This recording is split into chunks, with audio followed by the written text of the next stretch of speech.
Dito sa Papa Dudut Stories, ikaw ay hindi nag-iisa.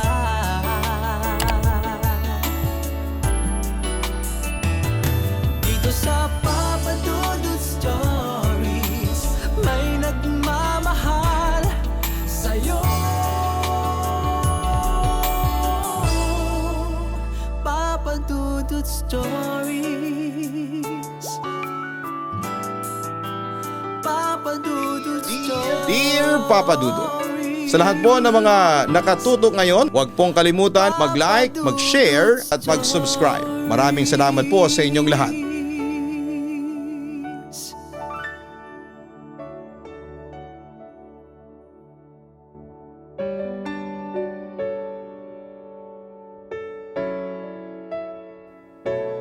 Isang napakagandang araw po sa inyo, Papa Dudut, at sa mga libo-libong nakikinig ngayon sa Papa Dudut Stories.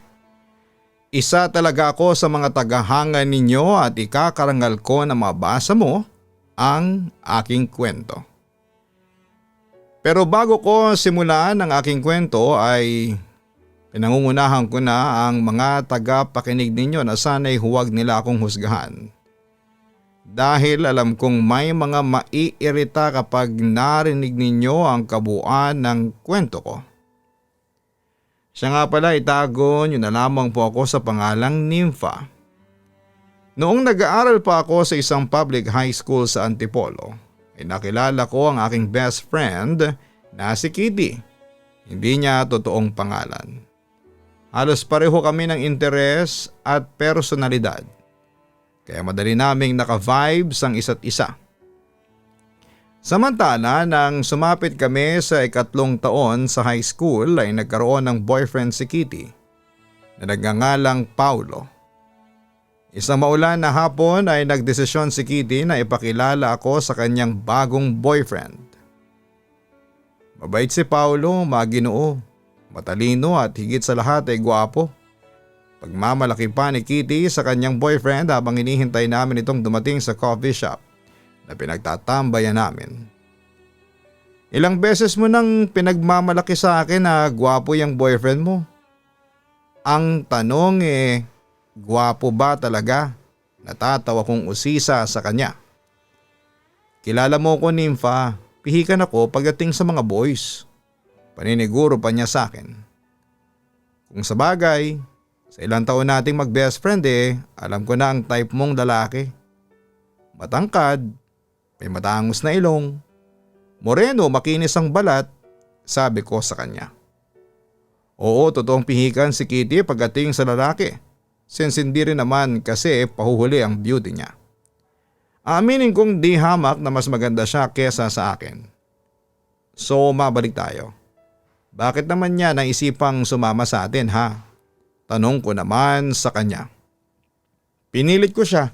Gusto ko kasing ipakilala siya sa iyo, ang sabi pa ni Kitty. Sa totoo lang, nagulat talaga ako nung araw na sinabi mo na pumasok ka na sa isang serious relationship.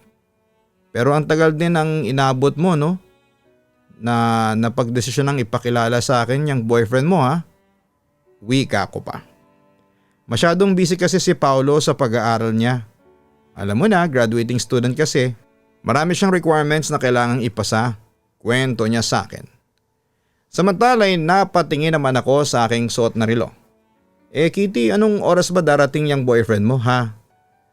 Kanina pa tayong naririto sa fast food. Nakakahiya naman kasi Sunday lang ang in-order natin. Buti na lang at kakaunti lang ang kumakain dito, ano Kitty? Ano, na-text mo na ba? Anong oras ba kasi ang usapan niyo? Medyo naiinip kong sabi sa kanya. Nakita ko rin ang pagkainip sa itsura ng aking kaibigan. Usapan natin 3:00 magkikita rito sa fast food. Tinext ko na siya kanina pa. Ang sabi ni Paulo paparating na siya. Inform pa niya sa akin. 7:00 na late na siya. Naku, turn off talaga ako sa mga lalaking palaging late sa usapan. Hay nako, hirit ko naman sa kanya. Ikaw naman, Nympha. Baka na traffic lang yun. Alam mo na, rush hour ngayon. Ngunit naputol ang kanyang sasabihin nang makita na niyang dumarating ang kanyang boyfriend. Oh, speaking, naririto na si Paulo. Pagkatapos noon ay tinawag ni Kitty ang boyfriend at agad namang lumapit ang lalaki sa amin at binigyan ng beso ang kanyang girlfriend. Sorry kung nalate ako. Naipit kasi ako sa traffic eh. Sorry talaga be. Paghingi ng paumanhin ni Paulo sa amin. Wala yun be, at least dumating ka. Ay siya nga pala. Pinapakilala ko na sa iyo ang best friend ko si Nympha. Nympha si Paulo, boyfriend ko, ang sabi pa ni Kitty. Nagkatingin na naman kami ni Paulo at aaminin kong natulala ko sa kanyang itsura. Tama nga ang sinabi ni Kitty na gwapo ang kanyang boyfriend. Hi Nympha, nice to meet you. Nakangiting wika ni Paulo sa akin. Nice to meet you din.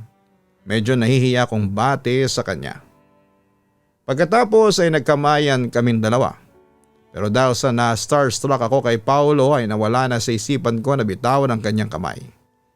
O mukhang nalagyan na yata ng glue ang mga kamay niyo Natatawang puna ni Kitty sa amin. Agad naman ako natauhan sa sinabi ng kaibigan ko at agad naman akong nagsorry kay Paulo. No, it's okay. Sabi na lang sa akin ng lalaki. Ano, na-starstruck ka no? Sabi ko sa iyo pagmamalaki pa ni Kitty. Oo na, ikaw nang may taste. Natatawa ko namang response sa kanya. Papadudot, hindi ko makakalimutan ang unang pagkikita namin ni Paulo, boyfriend ni Kitty at nasa 4th year high school na noong mga panahong yon. Hindi ko talaga makakalimutan noong hinawakan niya ang kamay ko. Aminin ko na nakaramdam ako ng kilig at para akong nakalutang noon sa ulap. Kaya simula noon ay hindi ko na noon matanggal sa isipan ko si Paulo. At hindi pa natapos doon ang lahat, papadudot. Dahil simula noon ay madalas na kaming pagtagpuin ng pagkakataon katulad na lamang isang araw. Nympha, nakita mo si Kitty? Tanong sa akin ni Paulo habang naglalakad ako sa school, hallway papunta sa cafeteria. Hindi baka nasa library.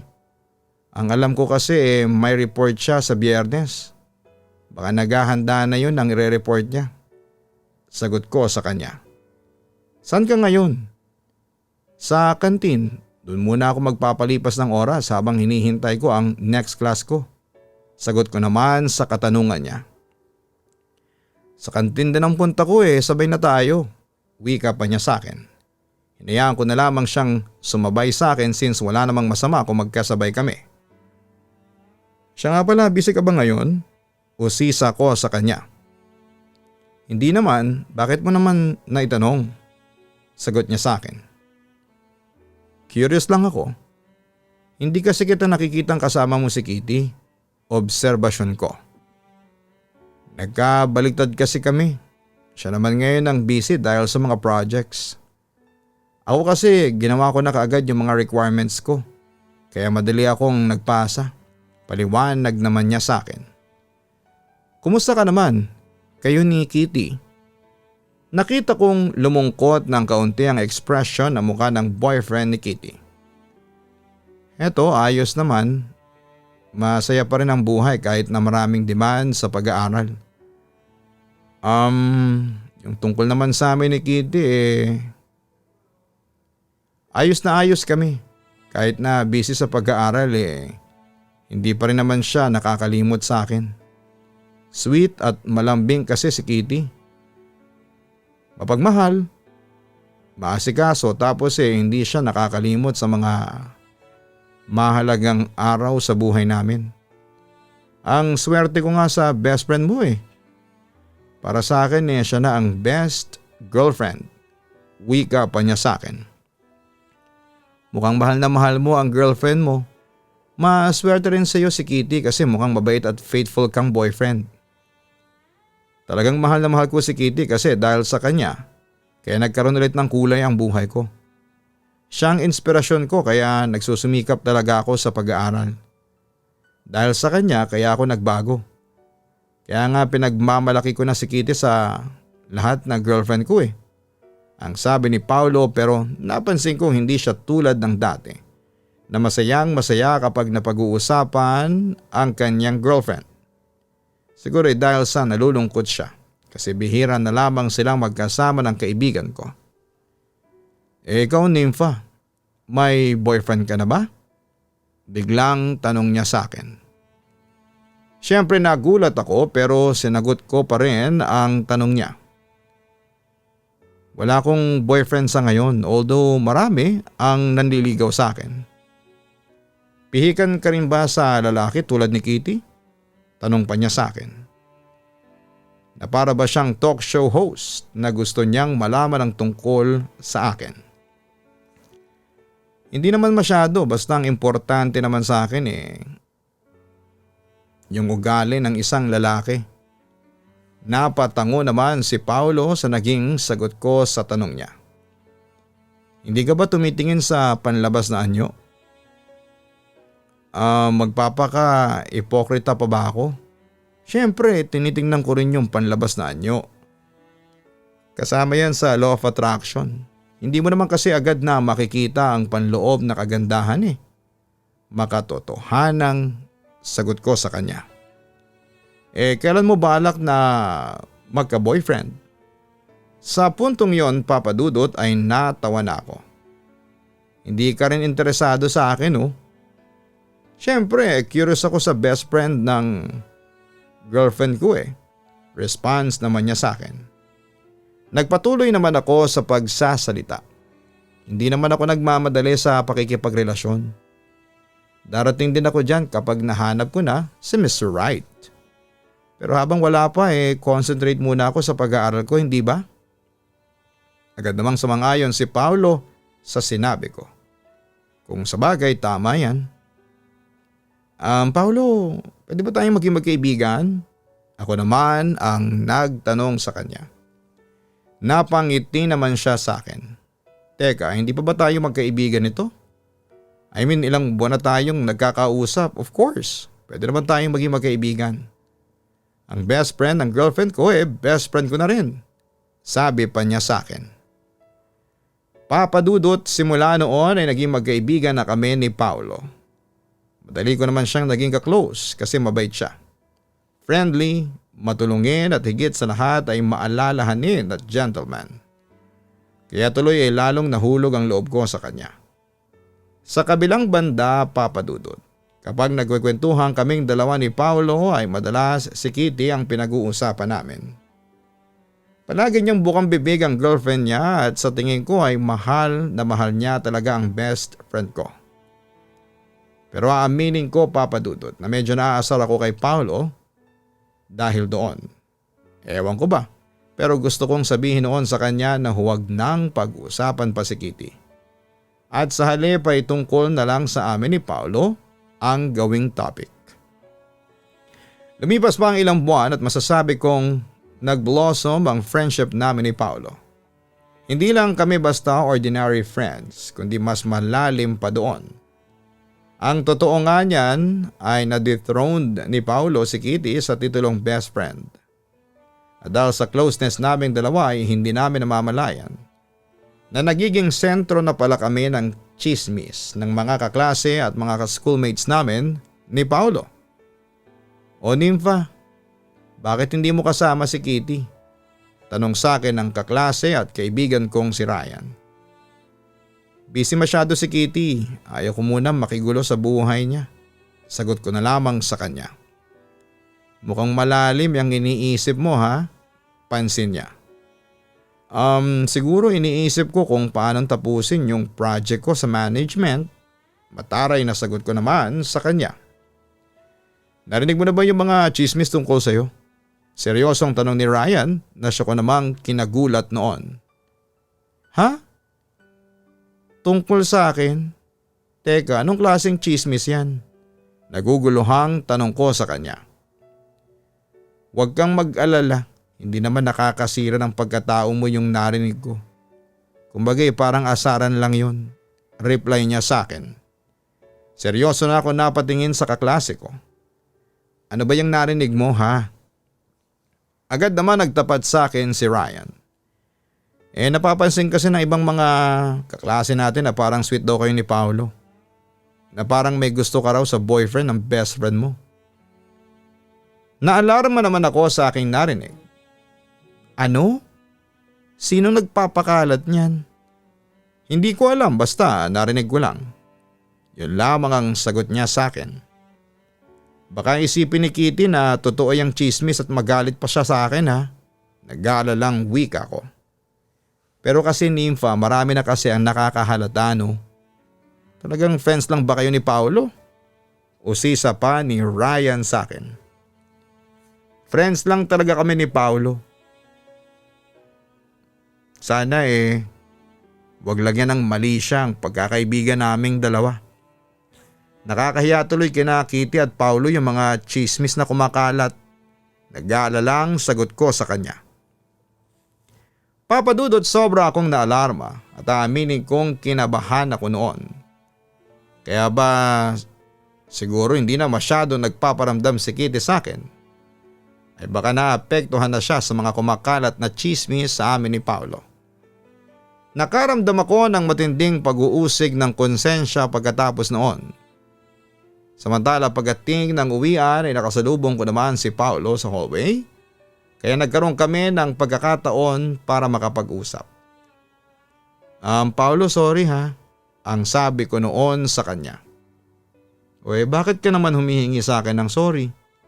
Wala ka namang kasalanan dun. Tanong niya sa akin. Kasi alam mo na. Baka maka-apekto yun sa relasyon ninyong dalawa ni Kitty. Katwiran ko naman sa kanya. Wala kang kasalanan dun, Nympha. Besides, malinis naman ang konsensya natin. Magkaibigan lang tayong dalawa. Ang chismis, mananatiling chismis lang. Mananaig pa rin ang katotohanan. Paniniguro niya sa akin. Ngunit hindi pa rin ako mapalagay ng mga sandaling yon dahil sa chismis laban sa amin.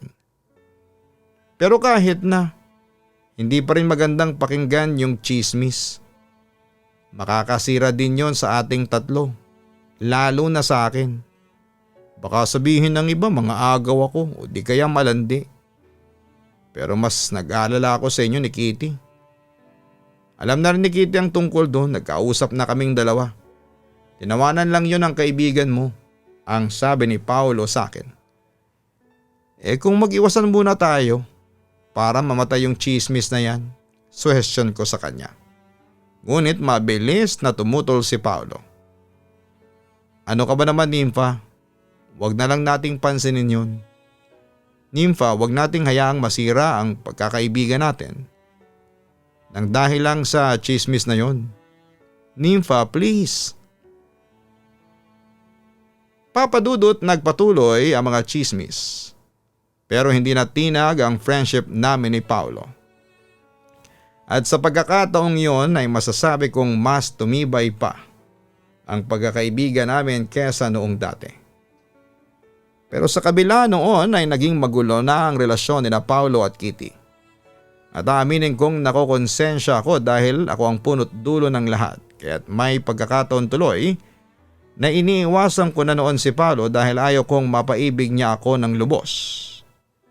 Nawa kasi ako kay Kitty at ayaw kong lumabas na mga agaw kapag nagkataon. Bukod doon ay best friend ko pa rin naman si Kitty. Yun nga lang, papadudot, ay kasabay ng chismis ay nagkalamat na rin ang friendship namin ni Kitty.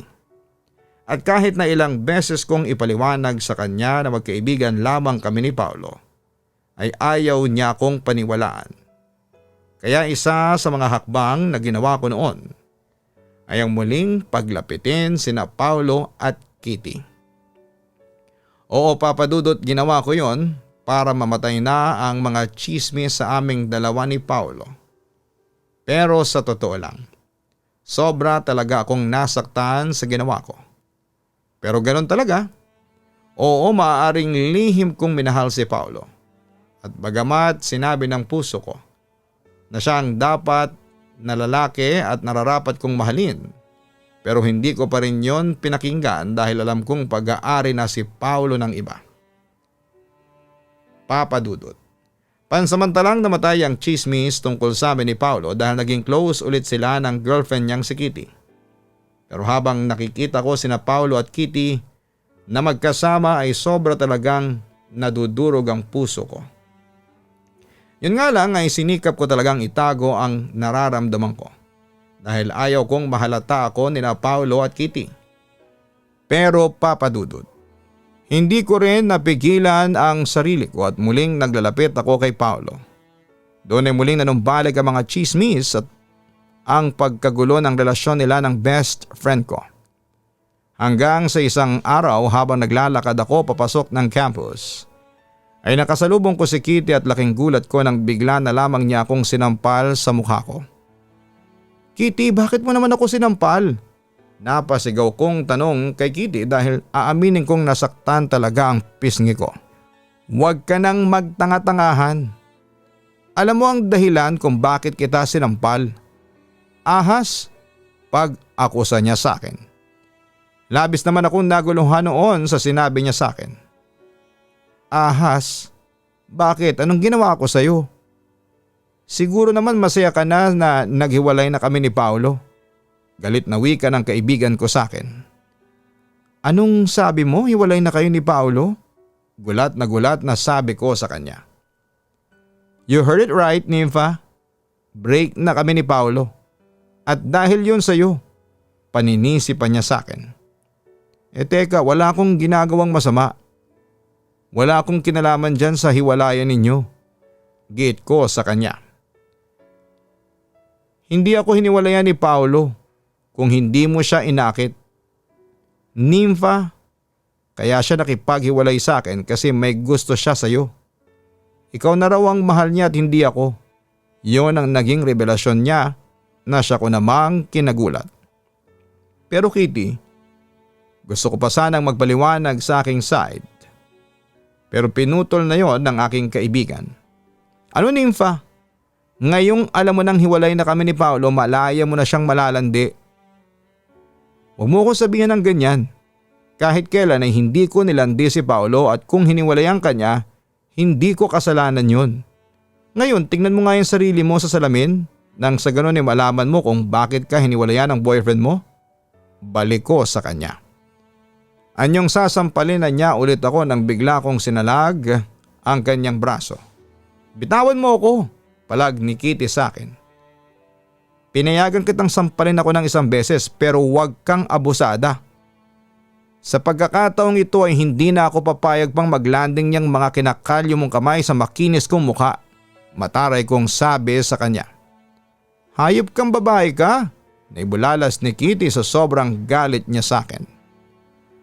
Gusto mo ng away Pwes, kalimutan mo nang mag-best friend tayo. Pagkatapos noon ay nagsampalan at nagsabunutan na kami. Buti na lamang at dumating sina Ryan at Paulo at agad din nila kaming napigilan. Kitty, Nympha, tigilan nyo na ang pag-aaway ninyong dalawa. Parang hindi kayo magkaibigan saway sa amin ni Paulo. Talagang hindi na kami magkaibigan ng troublemaker na yan. Galit na wika niya. Alam nyo, nakakahiya kayo. Tingnan nyo, pinagtitingin na kayo ng ibang mga estudyante. Baka gusto nyo pa yatang madala sa disciplinary committee. Paalala naman sa amin ni Ryan. Ngunit wala na sa aming dalawa ni Kitty ang nagpapigil ng mga oras na yon. Wala akong pakialam kahit na bigyan pa nila ako ng sandamakmak na suspension. Ang mahalaga masabi ko sa buong eskwelahan na ito kung anong klaseng tao yang Nympha na yan. Galit na wika pa ni Kitty habang dinuduro ako. Kitty, please stop it. Itiko mo na yung bibig mo. Ginagawa mo lang kahiya-hiya ang sarili mo. Saway ni Paulo sa kanyang ex-girlfriend. So lumabas din ang katotohanan na mas kinakampihan mo si Nympha kesa sa akin. How dare you to do this to me, Paulo? Ang sama mo. Ang kapal na mukha ninyong dalawa ni Nympha. Sige, magsama kayong dalawa Bagay nga kayong magsama, isang ahas at isang hudas. Yon ang huling sinabi ni Kitty sa amin bago tuluyang nawasak ang ilang taong pagkakaibigan naming dalawa. Papa Dudut, hiyang-hiya ako noon sa nangyari. Kaya nagdesisyon ulit akong lumayo muna kay Paolo. At dahil sa tumitindi na noon ang mga mapanirang chismis, ay nagpasya na rin akong umuwi na muna sa probinsya ko at nag-transfer sa ibang eskwelahan. Doon ay nawala na ang komunikasyon namin ni Paolo at kailanman ay hindi na ako nagparamdam pa noon sa kanya. Yun nga lang, Papa Dudut, hindi ko magawang kalimutan noon si Paolo at sobra talaga akong nasaktan sa ginawa ko. Pero kailangan kong lumayo na sa kanya dahil malaking damage na ang nagawa ko. Lumipas ang 2 taon ay unti-unti ring nawala ang pagkamis ko kay Paolo. Bagamat nananatili pa rin siya noon sa puso ko. Hanggang sa isang araw, nang bisitahin ko ang Facebook account ko ay nagulat ako nang mag-friend request si Paolo sa akin. Siyempre inaccept ko siya. At muli kaming nagka-chat hanggang sa naibigay ko ang cellphone number ko. Doon ko nalaman na wala na talaga sila ni Kitty at malayang-malaya na si Paolo na magmahal ulit. At lumipas pa ang ilang linggong pakikipag-chat ay isang pangyayari ang naganap na hindi ko rin kinagulat. Nagpahayag si Paolo ng intensyong manligaw sa akin. At yun nga, Papa Dudut, simula noon ay nanligaw na sa akin si Paolo sa text man o sa chat. At nang muling bumalik ako sa Antipolo ay nanligaw na si Paolo sa akin sa bahay namin. Doon ay nakita ko kung gaano siya kasincere sa akin na totoong mahal niya ako. Pero Papa Dudut, pinalipas ko muna ang ilang buwan ang panliligaw ni Paolo bago ko gumawa ng isang desisyon. Isang tanghali ay dumalaw sa akin si Paolo. Galing siya noon ng kanilang probinsya kaya aminin kong sobra ko siyang na-miss. Siguro naman para sa akin yung dala-dala mong bouquet of roses, no? At teka, bayong ba yan? Uso pa ba ang bayong sa ngayon? Agad naman siyang sumagot sa sinabi ko. Ano ka ba? Sa probinsya uso pa rin ang bayong. O bago ko makalimutan, heto tanggapin mo itong bulaklak at isang bayong na naglalaman ng matatamis kong pagmamahal. Sincero niyang sabi sa akin. Natawa naman ako sa kanyang sinabi pero nagpasalamat na rin ako kinalaunan. Ano pala ang gusto mong pagkain? Ipaghahanda kita. Alok ko pa sa kanya. Naku, wag ka nang mag-abala pa. Pumunta naman ako dito para manligaw, hindi para kumain. Nakangiti niyang sagot noon sa akin. Teka nga pala, nagtataka lang ako, Paolo. Ano bang nakain mo at sumobra yata ang kumpiyansa mo? Wala lang. Positive lang talaga ako ngayon. At saka alam mo na, masaya ako kasi bumalik ka na. Nasasabik niyang sagot noon sa akin. Nympha, may sasabihin nga pala ako sa'yo. O bakit, Paolo? Alam mo ba? Bago ko pa maging girlfriend si Kitty, nakita na kita. Kilala na kita. Pag-amin niya sa akin. Talaga? Nagulat kong sabi sa kanya. Sa loob kasi ng mahigit 2 taon simula nang nagkakilala kami ay wala naman siyang sinabing ganon sa akin. Alam mo ba, noon pa lang, malaki ng paghanga ko sa'yo. Ewan ko ba pero parang na love at first sight ako sa'yo noon. Pagpapatuloy pa niya. Kung ganon pala bakit hindi mo ako niligawan? Bakit si Kitty ang niligawan mo? Tanong ko sa kanya. Ewan ko ba kung ano nangyari sa akin at nawalan ako ng lakas ng loob na ligawan ka. Lumapit ako noon kay Kitty para makilala kita ng lubusan. Kinaibigan ko siya para magkaroon ako ng pagkakataon na malaman ang tungkol sa'yo. Kaso nga na-develop din ako kay Kitty noon at kaya ngayon ang ending naging kami nga. Paliwanag niya sa akin. Minahal mo naman si Kitty, di ba? Curious kong tanong sa kanya. Minahal ko siya, Nympha, kaso nung magkalapit tayong dalawa, biglang bumalik yung nararamdaman ko sa'yo. Pero tinago ko ang lahat ng yon dahil ayaw kong saktan si Kitty. Pero Nympha, ng mga panahong yon ikaw na talaga ang mahal ko. Pagtatapat pa niya sa akin. Minahal kita noon pero sikreto. Paulo, sa palagay mo ba sasagutin na kita dahil diyan sa mga nalaman ko? Seryosong tanong ko noon sa kanya. Nympha, please. Matagal ko na kasing pinapangarap na mahalin mo ko. Sana pagbigyan mo kong patunayan sa iyo kung gaano kita kamahal. Please, Nympha. Siguro ako na ang magiging pinakamasayang lalaki sa mundo kapag sinagot mo na ako. Pagmamakaawa pa niya sa akin. Ano, Nympha? Tanong niya sa akin habang naghihintay siya ng aking kasagutan. Talaga? Ikaw nang magiging pinakamasayang lalaki sa mundo kapag sinagot kita? Panunubo ko pa sa kanya. Oo naman, Nympha.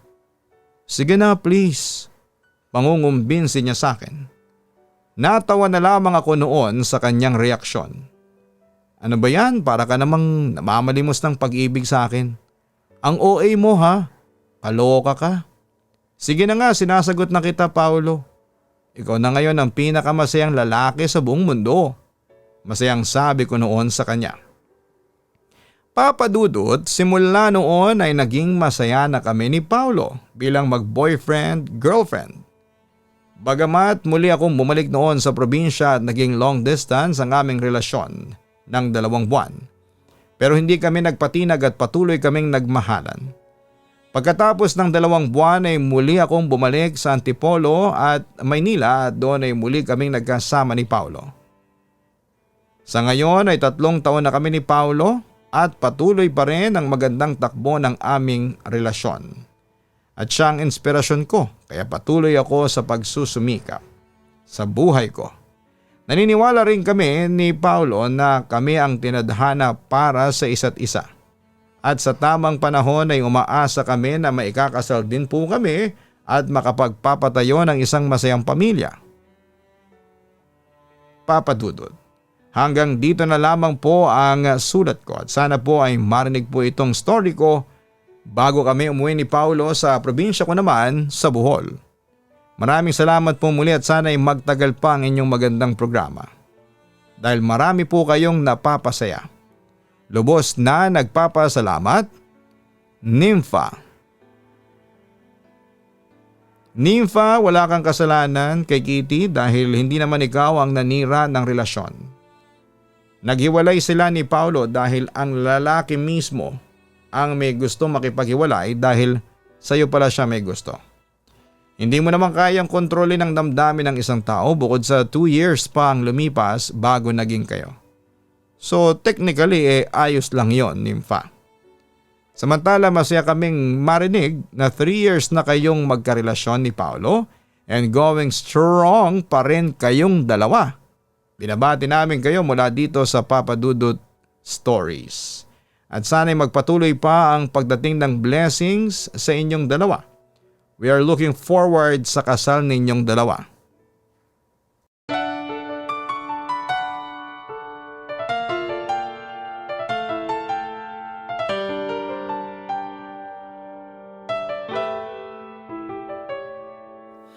Ang buhay ay mahiwaga, laging may lungkot at saya.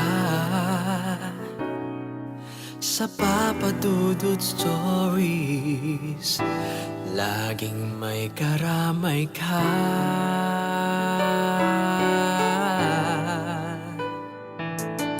Mga problemang kaibigan,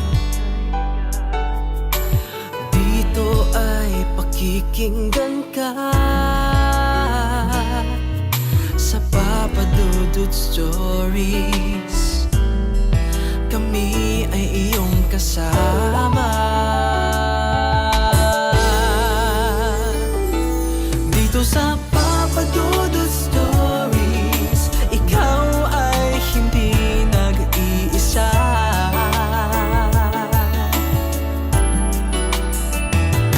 Dito sa Papa Dudut Stories, may nagmamahal sa'yo.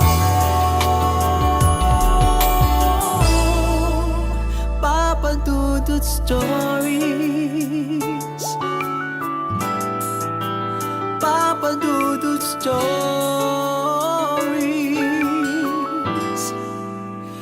Papa Dudut Stories.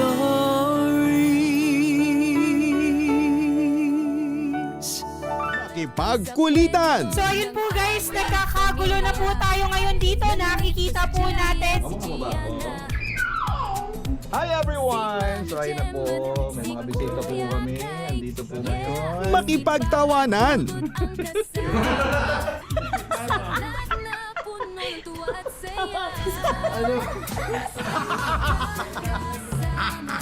At minsan, makipag-iyakan. Lagyan na ng gamot. Kanina umiyak si Gian, sabi niya, Ama! Tanggapin mo ang kapalaran ng iyong ama. Sa Papa Dudut Family YouTube channel. Subscribe na!